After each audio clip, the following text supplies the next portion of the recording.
میرے والدین ہندو ہیں، اگر وہ اور ضعیف بھی ہیں، سہارا لے کر چلتے ہیں، مجھ سے وہ اکثر مندر لے جانے کے لیے کہتے ہیں، میں ان کی مدد کیسے کروں جبکہ میں مسلمان ہو چکی ہوں؟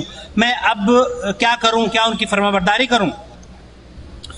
الحمدللہ والصلاۃ والسلام علی رسول اللہ وبعد. والدین کی خدمت آپ کا فرض ہے، ان کی خدمت کیجیے دنیاوی امور میں. اور جس چیز کا آپ نے ذکر کیا مندر لے جانے کا تقاضا، تو یہ ناجائز ہے، کیونکہ مندر میں جا کر انہیں شرک کرنا ہے. آپ ان کو لے کر جائیں گی تو یہ شرک میں ان کے ساتھ تعاون ہے، تو یہ تعاون باطل ہے. تو اس قسم کا کوئی تقاضا یا اصرار اس پر آپ قطعاً عمل نہ کیجیے. باقی دنیاوی امور، ان کو کھلانا پلانا، خدمت کرنا اور ان کے دل کو جیتنا تاکہ وہ آپ کی طرف مائل ہوں اور آپ کی دعوت کو قبول کریں، اور رفتہ رفتہ اسلام کے محاسن ان پر پیش کیجیے تاکہ وہ اسلام قبول کر لیں. باقی کسی ایسے معاملے میں تعاون جس میں اللہ کی نافرمانی ہو، وہ ناجائز اور باطل ہے. جزاک اللہ خیر. یہاں کسی بھی قسم کے اعلان بانٹنے سے گریز کیا جائے، کیونکہ یہ ادارہ جب تک کہ ہمارے پاس ادارے کی اجازت نہ ہو تو ہم کسی کو اجازت نہیں دیں گے کہ وہاں پر اعلان تقسیم کریں. دہلی کے اندر ایک مسجد بن رہی ہے اس جگہ پر جہاں پر اہل توحید نہیں ہیں. بھائی تشریف رکھتے ہیں، ان کے ساتھ جب آپ لوگ جائیں تو براہ کرم تعاون فرمائیں. سوال یہ ہے، مرنے کے بعد روح کا کیا ہوتا ہے؟ روح کے دو ٹھکانے ہیں، ایک سجین اور ایک علیین. جو نیک لوگ ہیں وہ علیین میں ہوں گے اور برے لوگوں کی روح سجین میں ہوگی. سجین جہنم کا طبقہ اور اس کا عذاب ہے، اور علیین جنت کی نعمتیں ہیں. جیسا کہ رسول اللہ صلی اللہ علیہ وسلم کا فرمان شہداء کے بارے میں کہ ان کی روحیں پرندوں کی شکل میں جنت میں گھومتی ہیں. تو روحوں کا مستقر جنت ہی اگر نیک ہوں، اور بری ہوں تو جہنم میں جائیں گے. جزاک اللہ خیر. اسلام مکمل دین ہے، کیا عورت کو قبرستان جانے کی اجازت ہے؟ اگر نہیں تو حدیث کا حوالہ پیش کیجیے. صحیح بخاری کی حدیث ہے، لعن رسول اللہ صلی اللہ علیہ وسلم زوارات القبور، اور زائرات القبور کے الفاظ بھی ہیں کہ رسول اللہ صلی اللہ علیہ وسلم عورتوں پر لعنت برسائی جو قبروں کی زیارت کے لیے جاتی ہیں. تو قبروں کی زیارت کے لیے عورت کا جانا یہ باعث لعنت ہے، لہذا عورت یا کوئی خاتون قبروں کی زیارت کے لیے نہیں جا سکتی. البتہ اگر کوئی ایسا راستہ ہو جو گزرگاہ کے طور پہ استعمال ہوتا ہو اور وہ قبرستان کے بیچ سے گزرتا ہو، اس راستے کو اختیار کیا جا سکتا ہے، وہ عورت بھی جا سکتی ہے. بس فرق یہ ہے کہ زیارت کی نیت سے قبرستان جانا ایک عورت کے لیے ناجائز ہے. کیا قبرستان میں کسی رشتہ دار کی قبر پر جانے کی رشتہ دار متوفی کو خبر ہو جاتی ہے؟ کیا اس سلسلے میں کوئی واضح حکم موجود ہے؟ ایسے آثار ملتے ہیں کہ اللہ رب العزت جو متوفی کے جو رشتہ دار ہیں ان تک ان کی بعض باتیں پہنچاتا ہے. کس طریقے سے پہنچاتا ہے یہ اللہ بہتر جانتا ہے، لیکن جو رسول اللہ صلی اللہ علیہ وسلم نے کچھ خبریں بیان کی ہیں ان پر ہم ایمان لاتے ہیں کہ متوفی کو اپنے رشتہ داروں کی کچھ باتیں، کچھ خبریں پہنچتی ہیں، اور وہ ان خبروں کا انتظار بھی کرتے ہیں. ایک حدیث موجود ہے، ان کا انتظار بھی کرتے ہیں. وہ اس حد تک ہمیں خبر ملی ہے، اس پر ہم ایمان لاتے ہیں. جزاکم اللہ خیر. بھائی آپ براہ کرم ادھر تشریف لے جائیں. سوال یہ ہے، کیا کسی متوفی کو اچھی حالت میں دیکھنے کا مطلب یہ ہے کہ اس کے گناہ معاف کر دیے گئے ہیں اور وہ خوش ہے؟ رسول اللہ صلی اللہ علیہ وسلم کا فرمان ہے الرؤیا الصالحہ کہ نیک خواب جو ہے یہ بشارت ہے مومن کے لیے. خواب وہ خود دیکھے یا کسی کے بارے میں اس کو دکھائی جائے. تو اگر کوئی متوفی شخص اسے اچھی حالت میں دیکھا ہے اور شرط یہ کہ وہ صاحب عقیدہ ہو تو یہ اچھی بشارت ہو سکتی ہے، کیونکہ اس قسم کی خواب کو ایک بشارت پر معمول کیا گیا ہے. تو یہ اچھی خبر ہو سکتی ہے، لیکن اسے ہم یقین یا جزم کے ساتھ نہیں کہہ سکتے کہ یہ شخص بخش دیا گیا ہے، جنت کا مستحق ہے، یہ نہیں کہہ سکتے. لیکن اس خواب کو ایک اچھے شگون کے طور پر پیش کیا جا سکتا ہے، اچھی تعبیر اس کی بیان کی جا سکتی ہے. جزاکم اللہ خیر. جب تقدیر میں سب کچھ لکھا ہوا ہے تو خودکشی بھی تقدیر میں لکھی ہوئی ہے، خودکشی کرنے پر گناہ کیوں ہے؟ گناہ اس لیے ہے کہ اللہ اور اس کے رسول نے اس سے روکا، اور آپ کو علم ہے کہ یہ گناہ ہے اور اللہ اور اس کے رسول نے اس سے روکا ہے. خودکشی کرنے والا جہنم میں جائے گا. اس کے باوجود آپ نے خودکشی کی تو پھر یہ گناہ تو ہے ہی ہے. لہذا اس کو اس بنا پر جائز کہنا کہ تقدیر میں ایسا لکھا تھا پھر گناہ کیوں؟ تو بھائی تقدیر میں اگر ایک شخص بے نمازی ہے تو اس کا بے نمازی انہوں نے لکھا ہوا ہے، تو پھر بے نمازی گناہ نہیں ہوگا کیا؟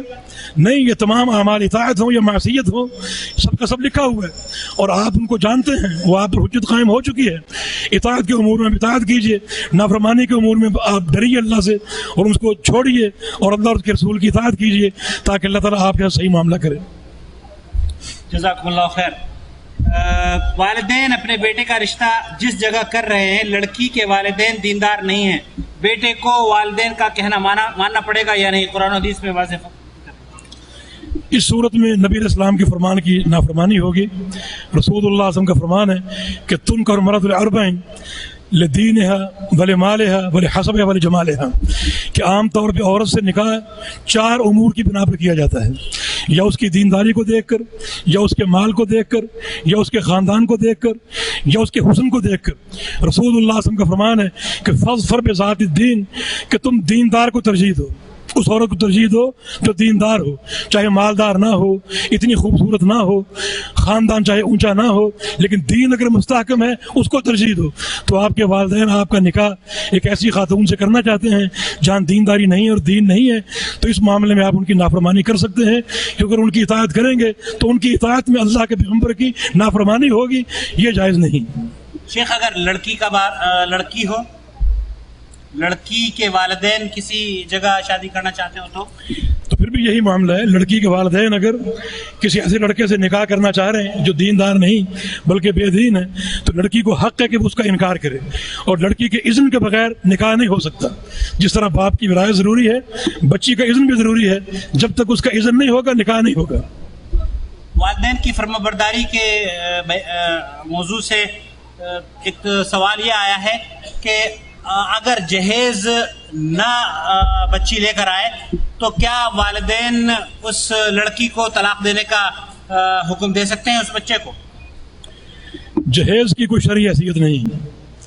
جہیز کا مطالبہ کرنا، اصرار کرنا، جو لڑکی کو جہیز نہ لانے کی بنا پر مطلون کرنا اور اس کی تذلیل کرنا، یہ تمام کے تمام غیر شرعی امور ہیں۔ اس بنا پر والدین اگر لڑکے کو حکم دیتے ہیں کہ لڑکی کو طلاق دے دو تو لڑکا ان کی نافرمانی کرے، کیونکہ اس حکم کو ماننا اللہ اور اس کے رسول کی نافرمانی۔ تو حدیث واضح ہے کہ لا طاعۃ لمخلوق فی معصیۃ الخالق، کہ جس چیز میں خالق کی نافرمانی ہو اس میں مخلوق کی اطاعت جائز نہیں ہے۔ اس معاملے میں لڑکا اپنے ماں باپ کی اطاعت نہ کرے، کیونکہ ان کا یہ حکم شریعت کے خلاف ہے۔ جزاکم اللہ خیر۔ دین میں غلو کا معنی کیا ہے؟ غلو کا معنی کسی چیز کے بارے میں حد سے بڑھ جانا، کسی چیز کو اس کی حد سے بڑھا دینا، یا کسی چیز کے بارے میں اس کے مقررہ حد سے بڑھ جانا۔ تو اب ہر چیز کا ایک ضابطہ، ایک شرعی حد ہے، اس حد سے بڑھنا غلو ہے۔ ایک نیک آدمی، اس کی تعظیم کی ایک حد ہے، اگر آپ اس قدر تعظیم کریں کہ اس کی پوجا شروع کر دیں، یہ غلو ہے۔ تو کسی بھی چیز کے بارے میں اس کی مقررہ شرعی حد سے بڑھ جانا یا اس کو بڑھا دینا غلو کہلاتا ہے، جو کہ کبیرہ گناہوں میں سے۔ اللہ پاک کا فرمان ہے کہ لا تغلو فی دینکم، رسول اللہ صلی اللہ علیہ وسلم کا فرمان ہے ایاکم والغلو، کہ غلو سے بچو، کیونکہ تم سے پہلی قوموں کو غلو نے برباد کر دیا۔ تو اس مسئلے میں آپ توازن دیکھیے، اعتدال کا راستہ دیکھیے، اور کسی چیز کے بارے میں غلو کا ارتکاب نہ کیجیے، کسی کی ایسی تعریف نہ کریں جو اس کی حد سے بڑھ کر ہو، یہ غلو ہوگا۔ یعنی بہت سے اس کے ضابطے ہیں، تو کسی بھی چیز کو، کسی بھی شے کو، کسی بھی بات کو اس کی حد سے بڑھا دینا غلو ہے، جو کہ کبیرہ گناہ ہے اور بندے کے لیے مہلک ہے۔ جزاکم اللہ خیر۔ آج اہل حدیث مختلف جماعتوں میں منقسم ہیں، کیا یہ اختلاف کہا جائے گا؟ یقیناً یہ اختلاف ہے، اور جو لوگ یہ جماعتیں بناتے ہیں وہ مجرم ہیں۔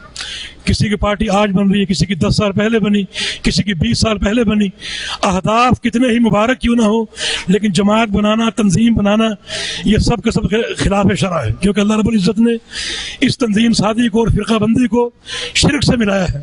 لہذا جو افراد اس عمل کا ارتکاب کرتے ہیں یقیناً بہت بڑے مجرم ہیں، ان کو اللہ کا خوف کرنا چاہیے، اس عمل سے گریز کرنا چاہیے۔ اور حق یہ ہے کہ جو ایک نظم سلفیوں کا، اہل الحدیث کا پہلے سے موجود ہے، اس نظم کا حصہ بن کر کام کریں۔ اس میں خرابیاں ہیں تو اس کی اصلاح کریں، اصلاح کرنے میں آپ کامیاب ہو گئے تو آپ کو دوہرا اجر ملے گا، اور اگر آپ اس سے الگ ہو گئے تو گناہ ملے گا۔ الگ ہونے کے بعد آپ نے ایک جماعت بنا لی تو ڈبل گناہ ملے گا۔ تو آپ منہج کو سمجھنے کی کوشش کیجئے، اللہ تعالیٰ ہم سب کو ہدایت دے۔ جزاکم اللہ خیر۔ جہاد کے نام پر جو جماعتیں دہشت گردی پھیلا رہی ہیں، ان جماعتوں کے بارے میں کیا حکم ہے؟ بھائی یہ ضروری ہے کہ جہاد اور ارہاب، جہاد اور دہشت گردی کے فرق کو سمجھا جائے. جہاد کی اپنی حدود و قیود ہیں، ان پر چلا جائے. جہاد کا صرف ایک ہی معنی ہے اور وہ یہ ہے کہ من قاتل لتکون کلمۃ اللہ العلیٰ فہو فی سبیل اللہ، کہ جو اس لیے قتال کرے کہ اللہ کی توحید غالب آ جائے. اللہ کی توحید میں رنگا ہوا ہے اور اللہ کی توحید کا لبادہ اوڑے ہوئے ہے، اللہ کی توحید کو سمجھتا ہے، اللہ کی توحید کو لے کر چلتا ہے، اس کی اقامت کے لیے جہاد کرتا ہے، وہ اللہ کی راہ میں ہے، باقی تمام شیطان کی راہ میں. ہمارا جہاد صرف خون بہانے کا نام نہیں ہے. اگر صرف خون بہانے کا نام ہو تو جہاد میں اور کمیونسٹوں کے سرخ انقلاب میں کوئی فرق نہیں ہوگا. ہمارے جہاد میں توحید کی اساس ایک روح رواں کی حیثیت رکھتی ہے. پھر اس کی شروط ہے ایک امیر ہو، خطہ ارضی ہو، وہاں اللہ کی حدیں قائم ہوں، اللہ کو راضی کر کے اس شرعی امیر کی قیادت میں اللہ کی راہ میں جہاد کریں. ان قیود کے ساتھ اللہ کے دین کی سربلندی کے لیے جہاد کرنا شرعی مطلوب ہے. اللہ ہم کو اس کی توفیق عطا فرمائے. جزاکم اللہ خیر. علماء کرام کی کمیٹی فتویٰ صادر فرماتی ہے، اس فتوے پر عمل کیا تقلید کہلائے گی؟ علماء کرام کی کمیٹی اگر یہ کہے کہ ہماری رائے یہ ہے، پھر ان کی بات مانو گے، یہ تقلید ہے. علماء کی کمیٹی اگر فتویٰ صادر کرے اللہ اور اس کے رسول کے فرامین کی دلیل کے ساتھ اور اس کی روشنی میں، تو پھر آپ اس کمیٹی کی پیروی نہیں کر رہے بلکہ اس فرمان کی پیروی کر رہے ہیں جو انہوں نے پیش کیا. یہ تقلید نہیں ہے. اگر وہ دلیل پیش نہیں کرتے، نہ کتاب اللہ سے نہ سنت رسول اللہ سے، بلکہ اپنی رائے پیش کرتے ہیں اور آپ اس کے پیروکار بن جائیں، تو یہ تقلید ہے. اور تقلید اس چیز کا نام بھی ہے کہ علماء کی رائے کو کتاب و سنت پر ترجیح دینا اور مقدم کرنا، جو کہ شرک ہے. اللہ ہم کو بچائے رکھے. موجودہ دور میں بیعت کس کے ہاتھ پر ممکن ہے؟ بیعت کا مستحق ولی امر کم از کم 3 کام وہ پوری توجہ سے کرتا ہو. نمبر 1، وہ اللہ کی حدیں قائم کرنے پر قادر ہو، چور کے ہاتھ کاٹ سکے، زانی کو سنسار کر سکے، شرابی کو کوڑے مار سکے. نمبر 2، وہ قہرن زکوٰۃ کا مال وصول کر سکے، جس کا معنی یہ کہ اس پر ایک خطہ ارضی ہو، وہ ایک زمین کا حاکم اور مالک ہوگا تو یہ کام کرے گا. اگر حاکم کوئی اور ہے تو آپ کوئی حد قائم نہیں کر سکتے اور کوئی زکوٰۃ آپ قہرن وصول نہیں کر سکتے. لہذا ایک ولی امر ہو اور یہ سارے کام کرتا ہو اور فعلاً وہ جہاد کرتا ہو تو بیعت کا مستحق ہے. ہمارے دور میں جو بعض بیعتیں جاری ہیں، صوفیوں کی بیعتیں، بعض طرق کی بیعتیں، بیعت ارشاد، یہ تمام کی تمام بدعت ہیں، ان کا دین سے کوئی تعلق نہیں. جزاک اللہ خیر. نافرمان عمرہ سربراہوں کی تکفیر آج کل عام مسئلہ ہے. آپ بحیثیت اہل حدیث عالم دین امت کو اس مسئلے پر کیا نصیحت فرمائیں گے؟ ہم حدیث رسول کی روشنی میں نصیحت فرمائیں گے. رسول اللہ صلی اللہ علیہ وسلم کا فرمان ہے، من قال لاخیہ یا کافر فقد باء باحدہما، کہ جو شخص کسی شخص کا نام لے کر متعین کر کے کہے کہ تو کافر ہے یا فلاں کافر ہے، تو دونوں میں سے ایک ضرور کافر ہے.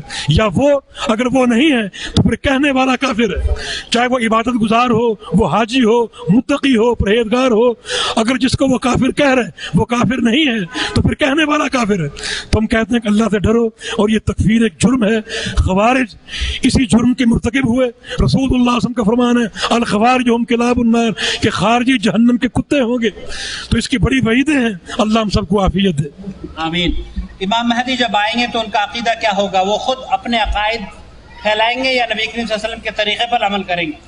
اس میں صریح حدیث موجود ہیں کہ وہ رسول اللہ صلی اللہ علیہ وسلم کے طریقے کو لائیں گے، اسی کو پیش کریں گے، اسی پر عمل کریں گے، اسی کی دعوت دیں گے.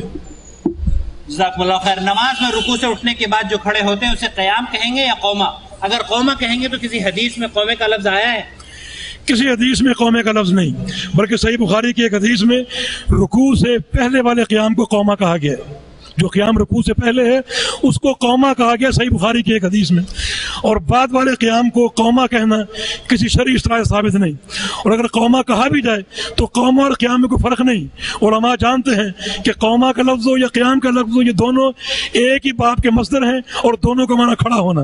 قام یقوم قوما و قومتا و قیاما ایک ہی اشتقاق ہے اور ایک ہی باب کے مصدر ہیں. ان میں معنوی اعتبار سے کوئی فرق نہیں ہے. یہ اصرار کرنا کہ رکوع کے بعد والا قیام قوما ہے شریعت سے ثابت نہیں، بلکہ پہلے والے قیام کو صحیح بخاری کی ایک حدیث میں قوما کہا گیا.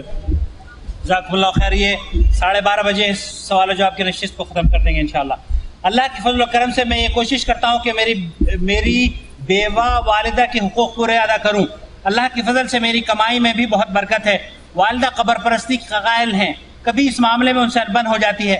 ان کے ساتھ میں اگر رہتا ہوں تو خدشہ ہے کہ بچے ان کی بدعقیدگی سے متاثر ہو سکتے ہیں, میں کیا کروں؟ آپ کے ذمہ دو کام ہیں.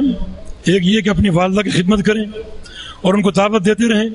دوسرا ہے کہ بچوں کو اس سے الگ رکھیں. اگر آپ کو خطرہ ہے کہ بچے اگر ساتھ رہیں گے تو جو والدہ کے عقائد ہیں اس سے متاثر ہوں گے, تو بچوں کو ان سے الگ رکھیں تاکہ ان کی جو تربیت ہے اس سے اثر انداز نہ ہو سکیں, اور آپ ان کی خدمت کریں اور ان کو سمجھائیں, ان کو واعظ کریں تاکہ اللہ تعالیٰ اس کو ہدایت دے دے.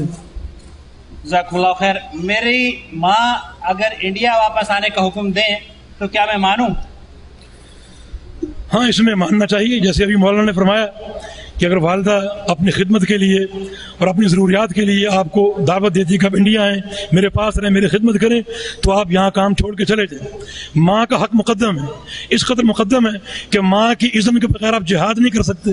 ایک شخص رسول اللہ علیہ وسلم کے پاس آیا, جہاد کے لیے ساتھ جا رہا تھا, کہا کہ ترک تو ابوی جب کیا نے, کہ یا رسول اللہ میں جہاد کے لیے نکلا ہوں آپ کے ساتھ اور ماں باپ کو روتا ہوا چھوڑ کر آیا ہوں.